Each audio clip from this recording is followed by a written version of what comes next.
This reading by Stuart Wills. Moby-Dick by Herman Melville, Chapter 3. The Spouter Inn. Entering that gable-ended Spouter Inn, you found yourself in a wide, low, straggling entry with old-fashioned wainscots, reminding one of the bulwarks of some condemned old craft. On one side hung a very large oil painting, so thoroughly besmoked and every way defaced that in the unequal cross-lights by which you viewed it, it was only by diligent study and a series of systematic visits to it, and careful inquiry of the neighbors, that you could any way arrive at an understanding of its purpose. Such unaccountable masses of shades and shadows, that at first you almost thought some ambitious young artist, in the time of the New England hags, had endeavored to delineate chaos bewitched. But by dint of much and earnest contemplation and oft-repeated ponderings, and especially by throwing open the little window towards the back of the entry, you might at last come to the conclusion that such an idea, however wild, might not be altogether unwarranted. But what most puzzled and confounded you was a long, limber, portentous black mass of something hovering at the centre of the picture, over three blue, dim, perpendicular lines floating in a nameless yeast. A boggy, soggy, squitchy picture, truly, enough to drive a nervous man distracted. Yet was there a sort of indefinite, half-attained, unimaginable sublimity about it that fairly froze you to it, till you involuntarily took an oath with yourself to find out what that marvellous painting meant. Ever and anon a bright but, alas, deceptive idea would dart you through. It's the Black Sea in a midnight gale. It's the unnatural combat of the four primal elements. It's a blasted heath. It's a Hyperborean winter scene. It's the breaking up of the icebound stream of time. But at last all these fancies yielded to that one portentous something in the picture's midst. That once found out, and all the rest were plain. But stop! Does it not bear a faint resemblance to a gigantic fish? Even the great Leviathan himself?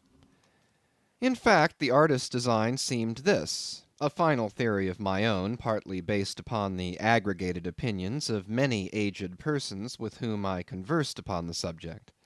The picture represents a Cape Horner in a great hurricane, the half-foundered ship weltering there with its three dismantled masts alone visible, and an exasperated whale, purposing to spring clean over the craft, is in the enormous act of impaling himself upon the three mastheads.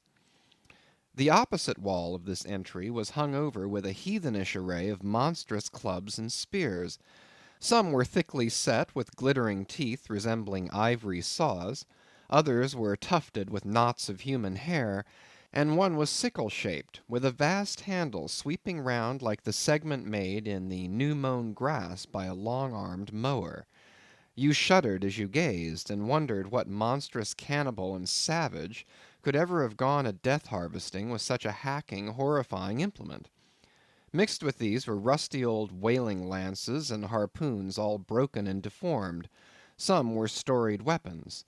With this once long last, now wildly elbowed, 50 years ago did Nathan Swain kill 15 whales between a sunrise and a sunset; and that harpoon, so like a corkscrew now, was flung in the Javan seas and run away with by a whale years afterwards slain off the Cape of Blanco.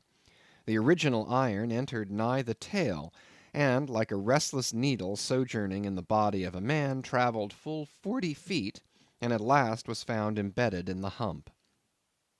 Crossing this dusky entry, and on through yon low-arched way, cut through what in old times must have been a great central chimney with fireplaces all round, you enter the public room.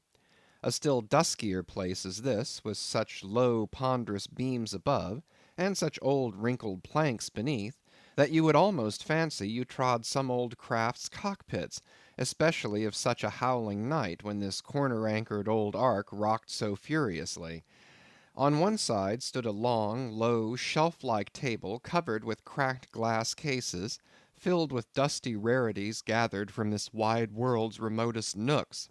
Projecting from the further angle of the room stands a dark-looking den, the bar, a rude attempt at a right whale's head. Be that how it may, there stands the vast arched bone of the whale's jaw, so wide a coach might almost drive beneath it.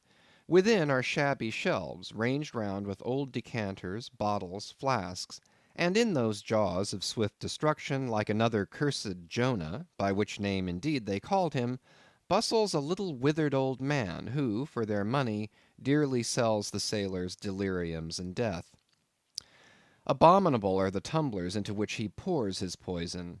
Though true cylinders without, within the villainous green goggling glasses deceitfully tapered downwards to a cheating bottom. Parallel meridians rudely pecked into the glass surround these footpads goblets. Fill to this mark, and your charge is but a penny. To this, a penny more, and so on to the full glass, the Cape Horn measure, which you may gulp down for a shilling. Upon entering the place, I found a number of young seamen gathered about a table, examining by a dim light the divers specimens of scrimshander. I sought the landlord, and telling him I desired to be accommodated with a room, received for answer that his house was full, not a bed unoccupied. "But avast," he added, tapping his forehead, "you hain't no objections to sharing a harpooneer's blanket, have ye? I suppose you're going a whaling, so you better get used to that sort of thing." I told him that I never liked to sleep two in a bed, that if I should ever do so, it would depend upon who the harpooneer might be, and that if he, the landlord, really had no other place for me, and the harpooneer was not decidedly objectionable, why, rather than wander further about a strange town on so bitter a night, I would put up with the half of any decent man's blanket. "I thought so.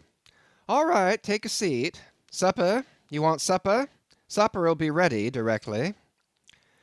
I sat down on an old wooden settle, carved all over like a bench on the battery. At one end a ruminating tar was still further adorning it with his jackknife, stooping over and diligently working away at the space between his legs. He was trying his hand at a ship under full sail, but he didn't make much headway, I thought. At last some 4 or 5 of us were summoned to our meal in an adjoining room. It was cold as Iceland, no fire at all. The landlord said he couldn't afford it. Nothing but 2 dismal tallow candles, each in a winding sheet. We were fain to button up our monkey jackets, and hold to our lips cups of scalding tea with our half-frozen fingers. But the fare was of the most substantial kind. Not only meat and potatoes, but dumplings, good heavens! Dumplings for supper. One young fellow in a green box coat addressed himself to these dumplings in a most direful manner. "My boy," said the landlord, "you'll have the nightmare to a dead certainty." "Landlord," I whispered, "that ain't the harpooneer, is it?" "Oh no," said he, looking sort of diabolically funny. "The harpooneer is a dark complexioned chap. He never eats dumplings, he don't. He eats nothing but steaks, and he likes 'em rare." "The devil he does," says I. "Where is that harpooneer? Is he here?" "He'll be here 'fore long," was the answer. I could not help it, but I began to feel suspicious of this dark complexioned harpooneer. At any rate, I made up my mind that if it so turned out that we should sleep together, he must undress and get into bed before I did. Supper over, the company went back to the bar room, when, knowing not what else to do with myself, I resolved to spend the rest of the evening as a looker on.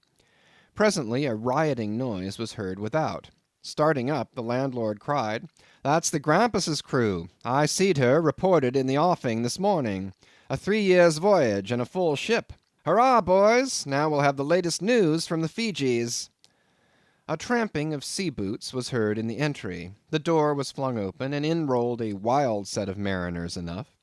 Enveloped in their shaggy watch coats, and with their heads muffled in woolen comforters, all bedarned and ragged, and their beards stiff with icicles, they seemed an eruption of bears from Labrador. They had just landed from their boat, and this was the first house they entered. No wonder, then, that they made a straight wake for the whale's mouth, the bar, when the wrinkled little old Jonah, there officiating, soon poured them out brimmers all round. One complained of a bad cold in his head, upon which Jonah mixed him a pitch-like potion of gin and molasses, which he swore was a sovereign cure for all colds and catarrhs whatever, never mind of how long standing, or whether caught off the coast of Labrador or on the weather side of an ice island. The liquor soon mounted into their heads, as it generally does even with the arrantest toppers newly landed from sea, and they began capering about most obstreperously. I observed, however, that one of them held somewhat aloof, and though he seemed desirous not to spoil the hilarity of his shipmates by his own sober face, yet upon the whole he refrained from making as much noise as the rest. This man interested me at once, and since the sea gods had ordained that he should soon be my shipmate, though but a sleeping partner one so far as this narrative is concerned, I will here venture upon a little description of him. He stood a full 6 feet in height, with noble shoulders, and a chest like a coffer dam. I have seldom seen such brawn in a man. His face was deeply brown and burnt, making his white teeth dazzling by the contrast, while in the deep shadows of his eyes floated some reminiscences that did not seem to give him much joy. His voice at once announced that he was a Southerner, and from his fine stature I thought he must be one of those tall mountaineers from the Alleghanian Ridge in Virginia. When the revelry of his companions had mounted to its height, this man slipped away unobserved, and I saw no more of him till he became my comrade on the sea. In a few minutes, however, he was missed by his shipmates, and being, it seems, for some reason a huge favourite with them, they raised a cry of "Bulkington! Bulkington! Where's Bulkington?" and darted out of the house in pursuit of him. It was now about 9 o'clock, and the room seeming almost supernaturally quiet after these orgies, I began to congratulate myself upon a little plan that had occurred to me just previous to the entrance of the seamen. No man prefers to sleep two in a bed. In fact, you would a good deal rather not sleep with your own brother. I don't know how it is, but people like to be private when they are sleeping. And when it comes to sleeping with an unknown stranger, in a strange inn, in a strange town, and that stranger a harpooneer, then your objections indefinitely multiply. Nor was there any earthly reason why I, as a sailor, should sleep two in a bed more than anybody else, for sailors no more sleep two in a bed at sea than bachelor kings do ashore. To be sure, they all sleep together in one apartment, but you have your own hammock, and cover yourself with your own blanket, and sleep in your own skin. The more I pondered over this harpooneer, the more I abominated the thought of sleeping with him. It was fair to presume that being a harpooneer, his linen or woolen, as the case might be, would not be of the tidiest, certainly none of the finest. I began to twitch all over. Besides, it was getting late, and my decent harpooneer ought to be home and going bedwards. Suppose now he should tumble in upon me at midnight. How could I tell from what vile hole he had been coming? "Landlord, I've changed my mind about that harpooneer. I shan't sleep with him. I'll try the bench here." "Just as you please. I'm sorry I can't spare ye a tablecloth for the mattress, and it's a plaguey rough board here," feeling of the knots and notches. "But wait a bit, Scrimshander. I've got a carpenter's plane there in the bar. Wait, I say, and I'll make ye snug enough." So saying, he procured the plane, and with his old silk handkerchief first dusting the bench, vigorously set to planing away at my bed, the while grinning like an ape. The shavings flew right and left, till at last the plane iron came bump against an indestructible knot. The landlord was near spraining his wrist, and I told him for heaven's sake to quit. The bed was soft enough to suit me, and I did not know how all the planing in the world could make eider down of a pine plank. So gathering up the shavings with another grin, and throwing them into the great stove in the middle of the room, he went about his business, and left me in a brown study. I now took the measure of the bench, and found that it was a foot too short, but that could be mended with a chair. But it was a foot too narrow, and the other bench in the room was about 4 inches higher than the planed one, so there was no yoking them. I then placed the first bench lengthwise along the only clear space against the wall, leaving a little interval between for my back to settle down in. But I soon found that there came such a draught of cold air over me from under the sill of the window that this plan would never do at all, especially as another current from the rickety door met the one from the window, and both together formed a series of small whirlwinds in the immediate vicinity of the spot where I had thought to spend the night. The devil fetch that harpooneer, thought I. But stop, couldn't I steal a march on him? Bolt his door inside, and jump into his bed, not to be wakened by the most violent knockings? It seemed no bad idea, but upon second thoughts I dismissed it. For who could tell but what the next morning, so soon as I popped out of the room, the harpooneer might be standing in the entry, all ready to knock me down? Still, looking round me again, and seeing no possible chance of spending a sufferable night unless in some other person's bed, I began to think that after all I might be cherishing unwarrantable prejudices against this unknown harpooneer. Thinks I, I'll wait a while. He must be dropping in before long. I'll have a good look at him then, and perhaps we may become jolly good bedfellows after all. There's no telling. But though the other boarders kept coming in by ones, twos, and threes, and going to bed, yet no sign of my harpooneer. "Landlord," said I, "what sort of chap is he? Does he always keep such late hours?" It was now hard upon 12 o'clock. The landlord chuckled again with his lean chuckle, and seemed to be mightily tickled at something beyond my comprehension. "No," he answered, "generally he's an early bird, early to bed and early to rise. Yes, he's the bird what catches the worm. But to-night he went out a-peddling, you see, and I don't see what on earth keeps him so late, unless, maybe, he can't sell his head." "Can't sell his head! What sort of a bamboozlingly story is this you're telling me?" getting into a towering rage. "Do you pretend to say, landlord, that this harpooneer is actually engaged this blessed Saturday night, or rather Sunday morning, in peddling his head around town?" "That's precisely it," said the landlord, "and I told him he couldn't sell it here, the market's overstocked." "With what?" shouted I. "With heads, to be sure. Ain't there too many heads in the world?" "I tell you what it is, landlord," I said quite calmly, "you'd better stop spinning that yarn to me. I am not green." "Maybe not," taking a stick out and whittling a toothpick, "but I rather guess you'll be done brown if that ere harpooneer hears you a-slandering his head." "I'll break it for him," said I, now flying into a passion against this unaccountable farrago of the landlord's. "It's broke already," said he. "Broke," said I. "Broke, do you mean?" "Certain, and that's the very reason he can't sell it, I guess." "Landlord," said I, going up to him as cool as Mount Hecla in a snowstorm, "landlord, stop whittling. You and I must understand one another, and that too without delay. I come to your house and want a bed. You tell me you can only give me half of one, that the other half belongs to a certain harpooneer. And about this harpooneer, whom I have not yet seen, you persist in telling me the most mystifying and exasperating stories, tending to beget in me an uncomfortable feeling towards the man whom you design for my bedfellow. A sort of connection, landlord, which is an intimate and confidential one in the highest degree. I now demand of you to speak out and tell me who and what this harpooneer is, and whether I shall be in all respects safe to spend the night with him. And in the first place, you will be so good as to unsay that story about selling his head, which, if true, I take to be good evidence that this harpooneer is stark mad, and I've no idea of sleeping with a madman. And you, sir, you, I mean, landlord, you, sir, by trying to induce me to do so knowingly, would thereby render yourself liable to a criminal prosecution." "Well," said the landlord, fetching a long breath, "that's a pretty long sermon for a chap that rips a little now and then.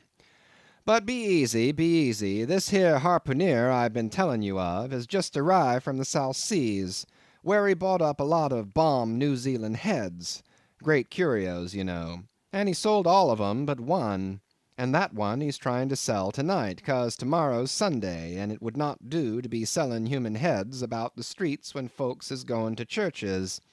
He wanted to last Sunday, but I stopped him just as he was going out the door with 4 heads strung on a string, for all the earth like a string of onions."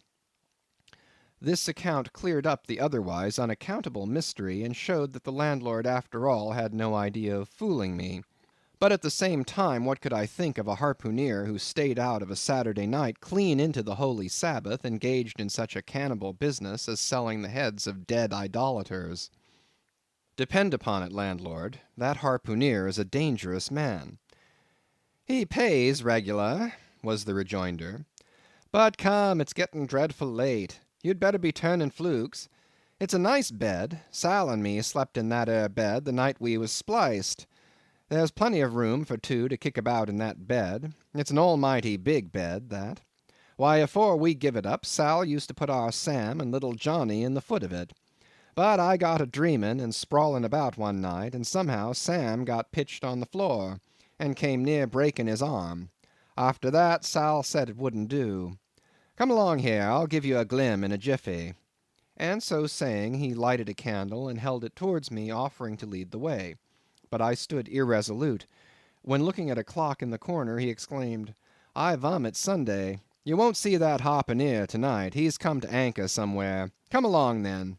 Do come, won't you come?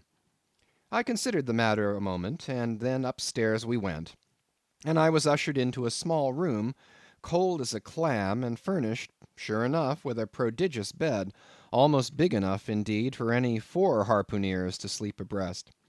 There, said the landlord, placing the candle on a crazy old sea-chest that did double duty as a wash-stand and centre table. There, make yourself comfortable now, and good night to ye. I turned round from eyeing the bed, but he had disappeared. Folding back the counterpane, I stood over the bed. Though none of the most elegant, it yet stood the scrutiny tolerable well. I then glanced round the room, and besides the bedstead and centre table, could see no other furniture belonging to the place, but a rude shelf, the 4 walls, and a papered fireboard representing a man striking a whale. Of things not properly belonging to the room, there was a hammock lashed up and thrown upon the floor in one corner, also a large seaman's bag containing the harpooneer's wardrobe, no doubt in lieu of a land trunk. Likewise, there was a parcel of outlandish bone fish-hooks on the shelf over the fireplace, and a tall harpoon standing at the head of the bed. But what is this on the chest? I took it up, and held it close to the light, and felt it, and smelt it, and tried every way possible to arrive at some satisfactory conclusion concerning it. I can compare it to nothing but a large door-mat, ornamented at the edges with little tinkling tags, something like the stained porcupine quills round an Indian moccasin. There was a hole or slit in the middle of this mat, as you see the same in South American ponchos. But could it be possible that any sober harpooneer could get into a door-mat and parade the streets of any Christian town in that sort of guise? I put it on to try it, and it weighed me down like a hamper, being uncommonly shaggy and thick, and I thought a little damp, as though this mysterious harpooneer had been wearing it of a rainy day. I went up to it in a bit of glass stuck against the wall, and I never saw such a sight in my life. I tore myself out of it in such a hurry that I gave myself a kink in the neck. I sat down on the side of the bed and commenced thinking about this head-peddling harpooneer and his door-mat. After thinking some time on the bedside, I got up and took off my monkey jacket, and then stood in the middle of the room thinking. Then I took off my coat and thought a little more in my shirt sleeves. But beginning to feel very cold now, half undressed as I was, and remembering what the landlord said about the harpooneer's not coming home at all that night, it being so very late, I made no more ado, but jumped out of my pantaloons and boots, and then blowing out the light, tumbled into bed, and commended myself to the care of Heaven. Whether that mattress was stuffed with corn cobs or broken crockery, there is no telling, but I rolled about a good deal, and could not sleep for a long time. At last I slid off into a light doze, and had pretty nearly made a good offing towards the land of Nod, when I heard a heavy footfall in the passage, and saw a glimmer of light come into the room from under the door. Lord save me, thinks I, that must be the harpooneer, the infernal head-peddler. But I lay perfectly still, and resolved not to say a word till spoken to.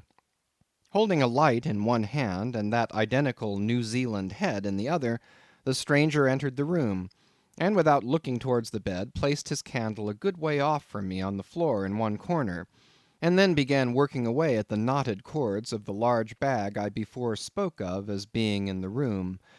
I was all eagerness to see his face, but he kept it averted for some time while employed in unlacing the bag's mouth. This accomplished, however, he turned round, when, good heavens, what a sight! Such a face! It was of a dark purplish yellow colour, here and there stuck over with large blackish looking squares. Yes, it's just as I thought, he's a terrible bedfellow. He's been in a fight, got dreadfully cut, and here he is just from the surgeon. But at that moment he chanced to turn his face so towards the light that I plainly saw they could not be sticking plasters at all, those black squares on his cheeks. They were stains of some sort or other. At first I knew not what to make of this, but soon an inkling of the truth occurred to me. I remembered a story of a white man, a whaleman too, who falling among the cannibals had been tattooed by them. I concluded that this harpooneer in the course of his distant voyages must have met with a similar adventure. And what is it, thought I, after all? It's only his outside. A man can be honest in any sort of skin. But then what to make of his unearthly complexion? That part of it, I mean, lying round about and completely independent of the squares of tattooing. To be sure, it might be nothing but a good coat of tropical tanning, but I never heard of a hot sun tanning a white man into a purplish yellow one. However, I had never been in the South Seas, and perhaps the sun there produced these extraordinary effects upon the skin. Now, while all these ideas were passing through me like lightning, this harpooneer never noticed me at all. But after some difficulty, having opened his bag, he commenced fumbling in it, and presently pulled out a sort of a tomahawk, and a sealskin wallet with the hair on. Putting these on the old chest in the middle of the room, he then took the New Zealand head, a ghastly thing enough, and crammed it down into the bag. He now took off his hat, a new beaver hat, when I came nigh singing out with fresh surprise. There was no hair on his head, none to speak of at least, nothing but a small scalp knot twisted upon his forehead. His bald purplish head now looked for all the world like a mildewed skull. Had not the stranger stood between me and the door, I would have bolted out of it quicker than I ever bolted a dinner. Even as it was, I thought something of slipping out the window, but it was the second floor back. I am no coward, but what to make of this head-peddling purple rascal altogether passed my comprehension. Ignorance is the parent of fear, and being completely nonplussed and confounded about the stranger, I confessed I was now as much afraid of him as if it was the devil himself who had thus broken into my room in the dead of night.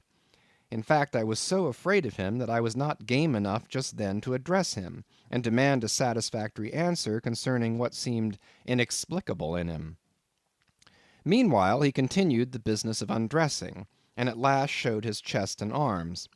As I live, these covered parts of him were checkered with the same squares as his face. His back, too, was all over the same dark squares. He seemed to have been in a 30 years' war, and just escaped from it with a sticking plaster shirt.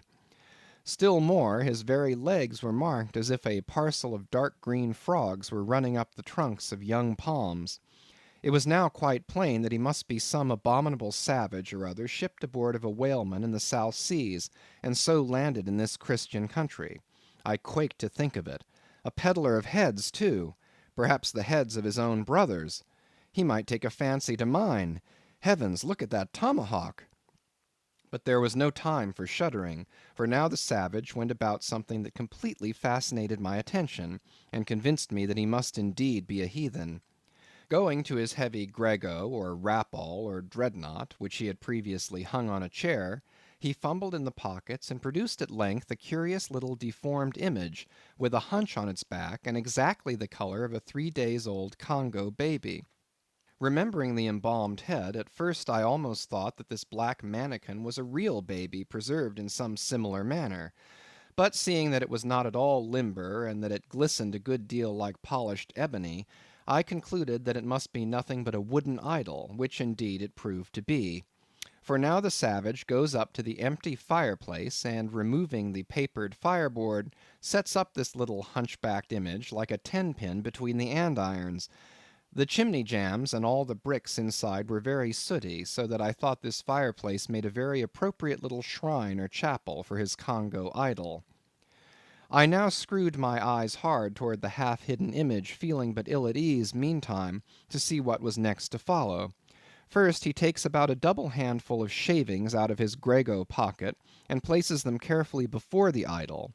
Then, laying a bit of ship biscuit on top, and applying the flame from the lamp, he kindled the shavings into a sacrificial blaze. Presently, after many hasty snatches into the fire, and still hastier withdrawals of his fingers, whereby he seemed to be scorching them badly, he at last succeeded in drawing out the biscuit, then blowing off the heat and ashes a little, he made a polite offer of it to the little negro. But the little devil did not seem to fancy such dry sort of fare at all. He never moved his lips. All these strange antics were accompanied by still stranger guttural noises from the devotee, who seemed to be praying in a sing-song, or else singing some pagan psalmody or other, during which his face twitched about in the most unnatural manner.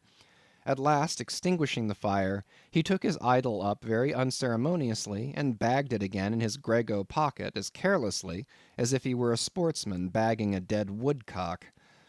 All these queer proceedings increased my uncomfortableness, and seeing him now exhibiting strong symptoms of concluding his business operations and jumping into bed with me, I thought it was high time, now or never, before the light was put out, to break the spell in which I had so long been bound. But the interval I spent in deliberating what to say was a fatal one. Taking his tomahawk from the table, he examined the head of it for an instant, and then holding it to the light, with his mouth at the handle, he puffed out great clouds of tobacco smoke.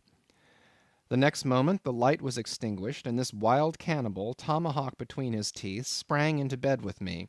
I sang out, I could not help it now, and giving a sudden grunt of astonishment, he began feeling me.